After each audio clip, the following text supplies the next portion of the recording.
Last year's Boston Marathon bombing left an indelible scar on the city, and now a new study shows many children who were near the finish line might be experiencing the effects of post-traumatic stress disorder. Boston University surveyed 460 parents in the Boston area. They found 11% of kids who attended the marathon last year had nightmares, anxiety, and flashbacks of the event.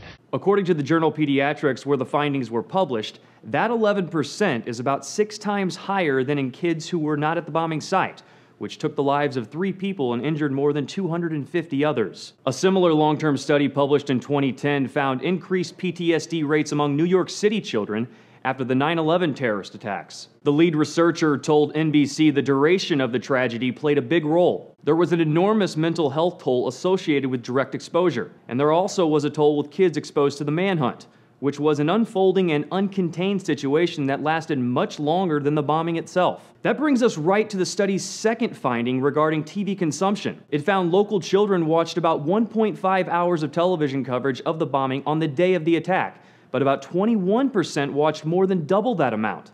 Those who sat in front of the screen longer had a higher chance of PTSD. The Boston Globe points out that only 1/3 of parents forbid their kids from watching either replays of the bombing or the prolonged manhunt that broadcast for several days after. The study's author does note showing PTSD symptoms doesn't necessarily mean kids have the disorder. According to the U.S. National Institute of Mental Health, to receive a formal diagnosis of PTSD, the symptoms need to stick around for more than a month.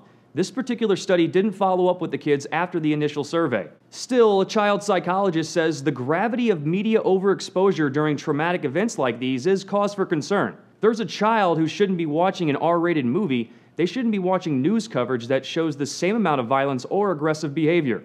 For Newsy, I'm Jay Struberg.